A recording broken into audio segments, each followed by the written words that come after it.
You're back with Ears and Balls with myself, Ellis Elaine, and my good ginger bearded friend, Will Davis. Hi everyone.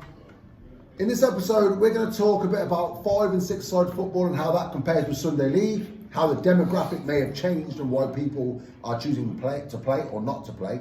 And we're also going to touch base on more refereeing. We did try and speak about it in one of the previous episodes, but we didn't really go into it. He started waffling on about something else. So we're now going to dive back into that a little bit more. So what we're talking about today then, Alice?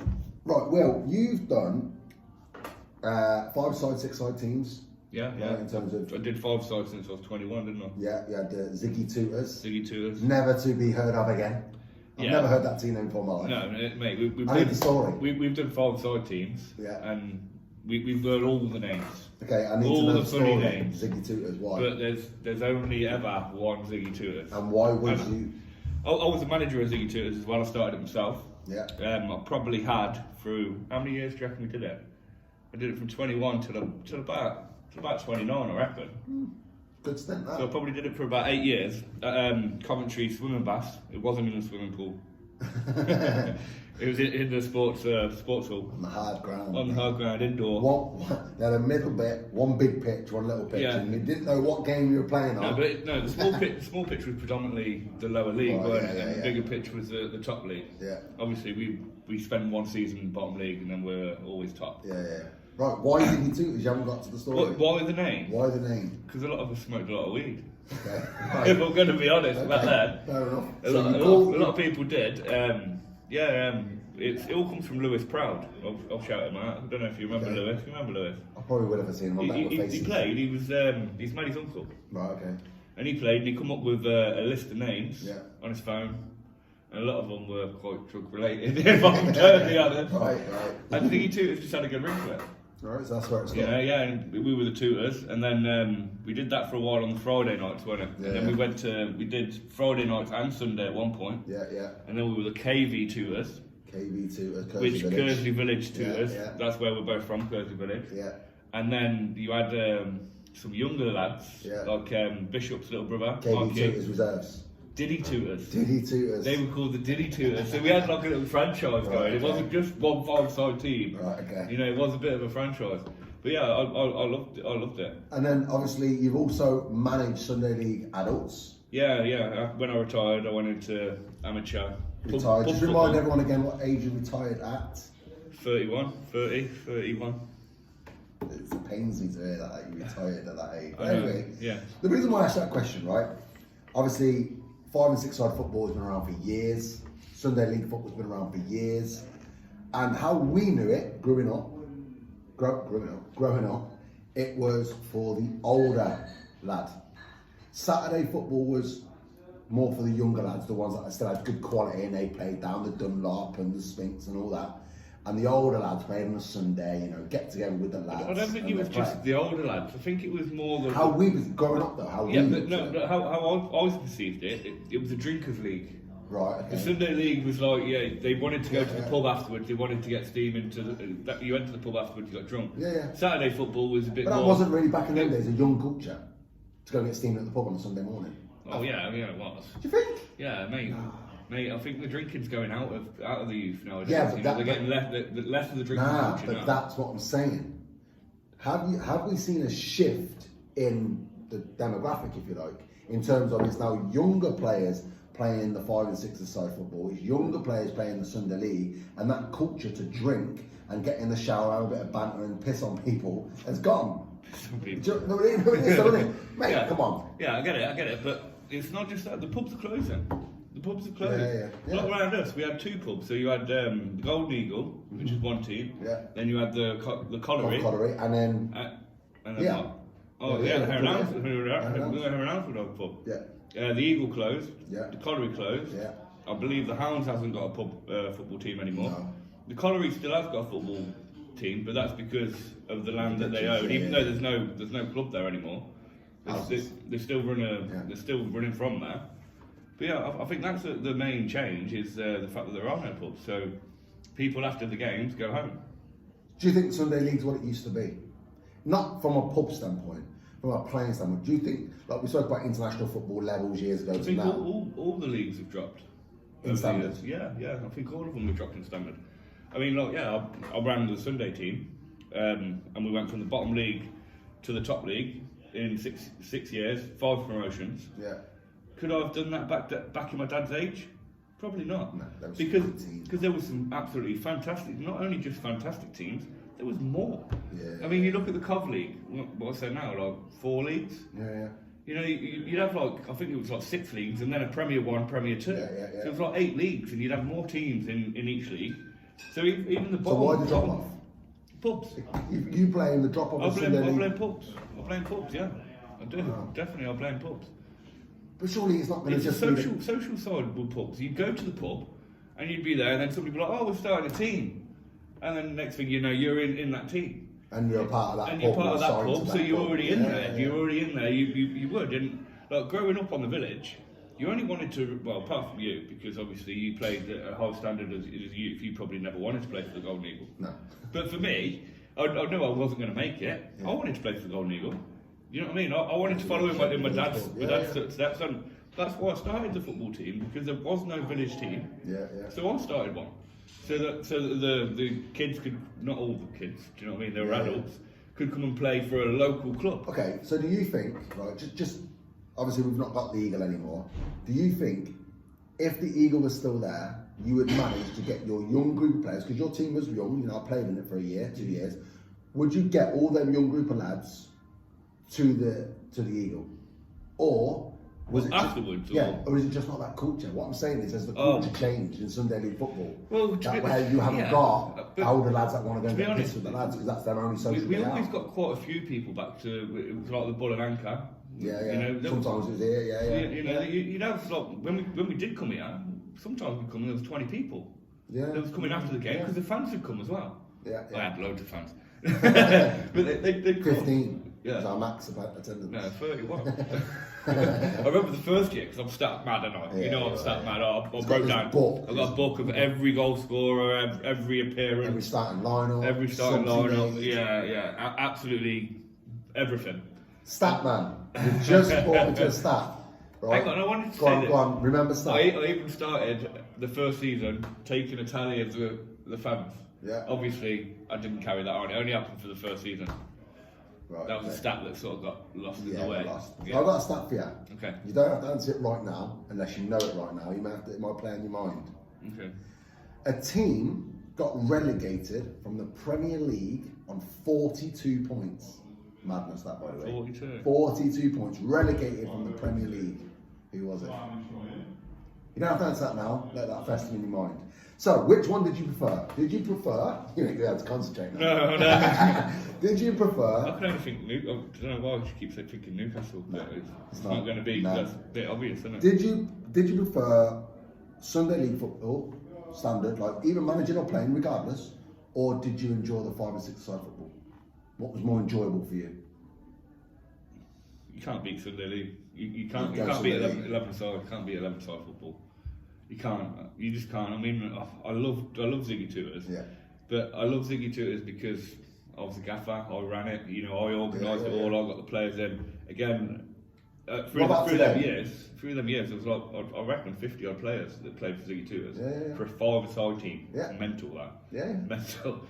But then when I ran Bull and Anchor, I got just as much joy gaffing that. So today now, if you were to be a player, if you were still playing, I'd play 11 side. you'd play 11 side. Yeah, I still would. So you'd still go into it thinking, because the way I look at Sunday League now is you have your couple of teams that are decent, but by and large,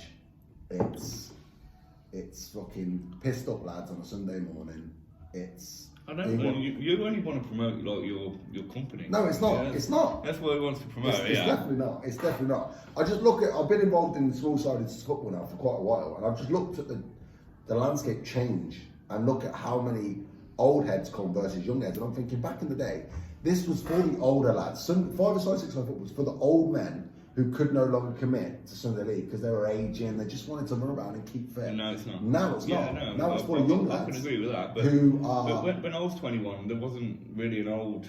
There was maybe a couple of old boys in a team. But it wasn't one team that you can remember playing that was just all old men.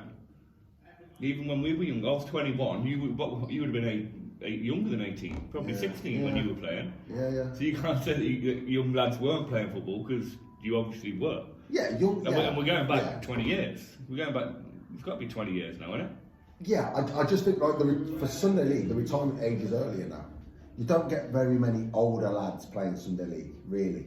I don't know. Back in the day, you did. Your old man played. Yeah, he's an anomaly though. He's like fucking 52, thinking he can still run down the channel. He played for me the last ever game that he played. Jesus Christ. He thinks he's, I don't know He what. got an assist in that game. Okay, brilliant. Was. Yeah. It was a good assist to be fair. Yeah, he wanted to play centre back. I was like, you can't run anymore. Exactly, you can't run anymore. What I'm saying, you don't really get teams of old lads in it anymore. No. They're all young lads. Yeah. And is that the problem with somebody? Because it's all young lads. And I link this to some of the six-siders when I'm talking to the old lads about leagues, coming to get involved in 6- and 7-side leagues and whatever. They're saying, you just got a bunch of young lads wanting to be dickheads. That's their perception of small-sided football. So that's how it's gone full circle, where you've now got young lads playing 6-side football. But I also think now the demise isn't because of pubs. It's because the lads that just want to play and go and enjoy it is because they've got it's because there's not enough teams around. There's not enough teams around, and let's be honest, I'm not. The standard of some of the 5-side football. Well, yeah, it's poor. They wouldn't get in my team if they come and paid me 50 quid. Yeah, it is. I still wouldn't fail. 100%. So they've got no chance of going to play for teams because there's not enough teams around. There's not enough poor teams around for them to go and get in. So they've got to go and do. They've got to go and play a disabled team like 5-side. Do you know what I mean? You get what I'm saying, though. It's a big statement, that. It is a big statement. Because some of them, do you know what I mean? Yeah, wow. The standard of 5- and 6-side football. And I've got nothing against disabled football teams, by the way. I think you just got to make sure we disclaim that. Got to throw that out there. Yeah. I get your point. The standard is shite. But I genuinely believe the demise is not only because of pubs. I think family men, people that have got commitments, good jobs, mate, they don't want to go and play something because they're worried about the young dickheads. Mate, there was young dickheads and old dickheads back in the day. Of course there was. You always had that team. There was always that team. You know what I mean? Everybody hates playing against. Now it's more in face. You see how many Facebook videos, Twitter videos, Instagram videos of all these referees getting banged out by some young because we're all on social media. God, we see things happening all over the world that we never would have seen when we were young. That would be a turn off, right? I'm sitting there. Think about it, right? I'm sitting there. I can go down the Dog and Duck, even if there is no pub. They're called the Dog and Duck, right? And I can go and play for them. I've just got this video. Sunday league referee gets knocked out, and it's got some young prick who gets sent off, and he just chins the ref. Why would you want to be a part of that? Well, I get that, but it's a bit of a contradiction here. Because Nuneaton and Bedworth, the league that we played in, it had 6 leagues, which I'm sure there are other leagues out there that are bigger, but not many. Right. There's not many nowadays that are a 6-tier league. Cov ain't. I think Hinkley folded. And what's going to be coming? Hinkley folded, and they come in. And because I've mentioned it the other week, it was classed as the most violent league in the whole of England and Wales. Right. But it still had the most teams in. Okay. Has it still got 6? Or have more teams dropped out? I think it's got more. You think it's got more? Because Hinkley folded. The whole league system folded from Hinkley. And they all come into the league expanded their area and brought over a load of teams from Hinkley. I'm going to check that, and it will be interesting to see how it develops over the next 2-3 seasons to see if those teams drop out because of the violence, because people don't want to play in it anymore. Referees aren't protected. It just kept growing. Players aren't protected. I know, I 100% get where you're coming from. How many times did we rock up to a pitch in the last 2 years where it's all people kicking off on the sideline? I got punched by my own player on the sideline. That's what I'm saying. Do you know what I mean? I don't think people want to be a part of that. I get that, but they still do. It's just, people just love football. Yes, they do, but I think they would rather now go and play 5 and 6 I don't think they would, because, for one, it's not ran as well. Or Saturday League. There's nobody's running it as well as the FA. I don't care what brand you're playing in. Yeah. None of it's run as well. The referee standard is probably about the same because there's load of poor referees. we didn't dive too much into referees. We'll come back to all that. Amateur referees run about, but there's loads of poor amateurs, and the problem is with the age, isn't it? They're all like 90. Majority of them they just play in that circle in the middle. They can't run, they can't keep up with play. So, yeah, they're stuck in their ways. They refed in the 80s, so they're still refing like they were in the 80s. And no disrespect to any of them, because I got on with loads of them referees because I felt like I needed to. You know, for them to be on our side. You know what I mean? Yeah, because we got tired with a bit of a bad brush at the start as well. Do you know what? Every result went against us. I'm glad we've brought up referees again. Obviously, we mentioned in the last episode that we were going to talk a little bit about referees. We haven't spoken about VAR. And we haven't even spoken about VAR. We kind of went off on a tangent on the price cap and all, or whatever else we started speaking about. But obviously, we give our shout out to Martin and Justin. Justin being a referee up in Manchester, and Martin being the UK Ref Support charity, CEO, if you like. Not long got off the phone to him actually, just about bits and bobs. But referees, Will, are they protected enough at every level? Probably not the Prem because there's 4 men there, but Sunday League. Right? You think about the picture we just painted about Sunday League football, where you got knobheads knocking refs out. They go there on their own. Yeah, they get sent there on their own. The bloke I worked with, he got done over twice in pretty much one season. There was one. Made the papers, and he had a big gash in his head. He got headbutted and blood all over him, and it was a nice gash. It was, but again, I don't mean this disrespectful to him, and I hope he's not listening because I like the guy. I really do like him. But he's a bit arrogant when it comes to reffing. He spoke down to people. Because you're in control, but there's a way to handle people as well, isn't there? Do you know what I mean? I agree. And also, you've got to realise some of these are dickheads, and they're fucking hard dickheads. Do you know what I mean? Like again, not just referees. You heard about Gary, my mate Gary, when he got punched. And his front teeth ended up in the back of it. I mean, literally broke all the top of his jaw and that. He ended up doing time. The lad did. Gary got a big combo in that. Do you know what I mean? Because at the end of the day, if you're fighting, which I always said to my players, if you're fighting on the pitch, the league's got your details. There's no hiding. You can't run away and say, "Oh, it weren't me." Do you know what I mean? Because there's loads of witnesses, and there's 11 from the opposite side that's gonna stand up. They're not protected though. By and large, they're not protected. They're not looked after. I don't know how you can protect them though. I'm not saying they should protect themselves, but I think they probably need to be taught how to communicate that. So you think it? I don't. Look, you can't. Your statement there, by and large, was the referee got whacked because you can't communicate. And to be honest, a lot of the times it causes problems is when the referee loses control of the game. That's when the problems start. So the referee deserves to get hit because he didn't play well. No, of course they don't. That's what you're saying. They don't deserve to be hit. No, and they definitely don't. But it does happen. Do they deserve to be verbally abused because they fucked up on a decision? No. But it happens every week. Yeah, every week. So what's going to be done about that? What should the FA be doing about that? I can't see what the FA can do other than train the referees a different way. Should they not have more? I can't. Should train the referees a different way? Because I can't. Shouldn't they be more militant? What are they going to do? Have policemen on every corner. Shouldn't they Instead of a corner flag, we'll have a copper on each corner. Should they be more militant on kicking out these clubs? Just say we were playing in a game and I got the ump with the referee and whacked him. Our whole team should be gone. Because of one player? Yes. Our whole team should be gone. Because of one player? That's going to make a statement though, isn't it? Yeah, but you do that to all of them. There's no league. There's no leagues left. There's no football. Then you don't need the rest getting whacked every week. No, and they don't earn their money. Because he's still reffing. He's still reffing and eating a bedlam. Even though he's been hit 3 times. And that's another topic. There's a massive referee shortage. Why? Why is there? Because of the problems they're facing. They're not protected, they're not looked after. The reports get thrown out. If I report about someone being fouled in abusive language, listen, don't do it again, we're removed from the league. The FA get money for registrations from teams. But I've been it as a player. It didn't stop me playing. And if you love refereeing, which that bloke did, he absolutely loved refereeing. He wasn't a fantastic footballer, his brother was. His brother was brilliant. He was semi-pro. And that's where he fell in love with football.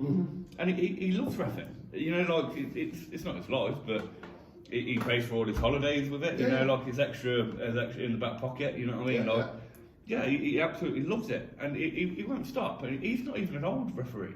He's quite young. He's probably a couple of years older than me. He's old. But I don't think we should be passing the buck on to the education to referees. I think more should be done at grassroots level to protect the referees. And if that means removing teams, it needs to be done. That's the only way you can. They want more teams, not less. Yes, but who is suffering? The man that's going down there on a Sunday morning, giving up his time, or Saturday afternoon, whatever it is, and he's being chinned by some prick because he didn't like he got a red card or a foul, he gave away a penalty in the last minute. Gets abused all game. Don't give out red cards or foul people. That's shocking. You used to play foul in football. That's shocking. We played foul in football. It's great. You can't have that. Great fun foul in football. Okay, let's. I don't have that view. Let's flip this on to young referees. You're gonna definitely edit that out. Make me look alright. Let's focus on young referees, right? Young referee. There was one game that we played. Yeah. A couple of years in. Yeah. And we were actually golden that game. Honestly, we were really, really good. It was the opposition. Mm-hmm. He did give a couple of iffy decisions to us. You know, he's learning. Yeah, he's still learning. But they got in his case, and I think he was 17. He broke down crying on the pitch. Okay. No one deserves to go for that, and he probably doesn't referee anymore. He might not. That Might might have been his first and last game. So, again with the refereeing, I back your comment there. More education is needed before he steps onto that big Sunday league field to do that job. Right? Yes, he shouldn't have been crying. But do they get re-educated? Because like I said, some of these old boys, they're refereeing like they're still in the 70s. Yeah, I mean, do you know what I mean? Have they been brought up to standard with the new rules? You know, like they get an email sent to them. Half of these don't know how to use computers. They're that old. Yeah. Do you know what I mean? Yeah. So they're still going to ref the same way. Yeah. Do you know what I mean? And that causes problems because the players know the rules, and the referee thinks he knows the rules, but the referee knows the rules 30 years ago. He's not. There is a lot of what I've said, truth in that, re-education for referees. Yeah, they probably do need re-education, but I don't think that is the Sorry, I just picked my nose out. that isn't the focus of protection. The FA should be re-educate the referees to ensure they don't get whacked on a Sunday morning or get abused verbally every weekend. I don't think that should be the case.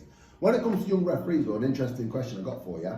Okay, do you think young learning referees at the grassroots level, probably not adult Sunday league and whatnot, because that's a tough job, but when they're refereeing their U9, U10 games, non-important, do you think they should be paid? When they're learning, level 7 referee, literally fresh out of the classroom, do you think they should be getting paid? Well, yeah, they're still giving up their time. Full price? I don't know what the price 30, is. 40 quid now. Yeah, I was going to say it's 40 quid at least, isn't it now? So it's good money.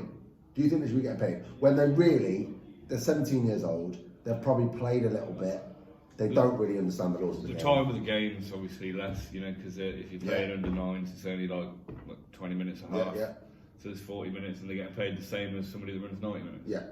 Yeah, they should. Or they're getting somebody or they're getting paid the same as somebody who is been in the game for much longer. He's 25 years old, been refereeing for 4 or 5 years. Do you think there should be tiers of refereeing? I think there should be tiers at refereeing. Even at grassroots level. Tiers at refereeing. Yeah. I can sort I of think agree you with should that. have an age bracket of what you should referee, and your paid response to your age, just like in the normal working world. Yeah. You get X pound an hour, you get X pound a day. So there should be a tiered structure, I believe. Yeah, I agree with that. Because when the teams are saying, The problem, I'm paying this the for problem, 40 quid, it's the fucking problem with that useless. though is like if the leagues know it's going to be a bit of a feisty game, title clash, they know it's a bit of a feisty game, they'll put the oldest bloke there, the most strictest, the most sternest. That would probably cause the most problems. Because again, he's not as clued up in the game as he thinks he is. Maybe. And then they put him on it to control the game. So if there is tiered, he'd obviously be the oldest there. Yeah. He'd be on the most money. Yeah. Because he's been in it that long. Yeah. He's still not moving from the centre spot. Is that right that you're paying him more money because he's been in the system longer and he's gone through all his tiers? Very, just somebody who's 21 who can literally sprint from pitch end to end. But I believe, and this may already happen, so if you are a referee or an FA referee You drank or yours something, already? I have, mate. I'm loving this Heineken 0%. Oh no, I'm on the good stuff. You're on the 0. No, it's not 0%. He's on the 0, It's bless not him. 0%. He had a heavy night 3 days It's ago. not so 0%. he's still cracking It's on. just in the glass. But You anyway, never see me drink 0% or a shandy. 0%. So you can't even talk. See, 0%. it's definitely got some Struggling. present in it. Right. In regards to back to the refereeing, we're speaking about pay and whatnot. Yes, that guy will get the most money and he might not be that good. But that's what I believe, and again, back to that bit, referees, if you want to chime in here, or referee assessors, how often are they checked? Well, why don't we bring that referee in that we spoke to the other day? Yeah, we will. said we were going to. We will. We were going to bring that referee. We'll bring her in. We've got a young lady who's played and she's a grassroots referee now. We will definitely be bringing her in. She's played in an academy. She's a ref. She's very young. Yeah. And hopefully we can get a little bit of this video on ref support to see if they can, get involved and see what we're saying is accurate. Because I would say these grassroots referees are not assessed enough. They're not assessed enough to move to the next level. They're not come out and watch, when we did go all the way back to five-side, who refereed then, really? Lads off the street. Or the bloke who run it. Oh, yeah. And they got less grief than any bloke that turned up in a kit. Yeah, because they knew the game. They played it for years. They just wanted to be a part of it still. Whereas the referees, I think they've lost touch with the actual game to a certain degree. And doesn't mean they need to get hit or shot. I don't mean. They've lost touch. Some of the referees are a bit power mad. Do you know what I mean? They are. They're like whistle happy. Pretty coppers. Probably got bullied in school and want to make a statement today. I know what you mean. And there's going to be some of them like that, but there is. All right. Well, thank you for watching Women Peas and Balls. I can't chink and drink because I'm empty. Because I'll drink for him. Like a soldier. Thank you for tuning in.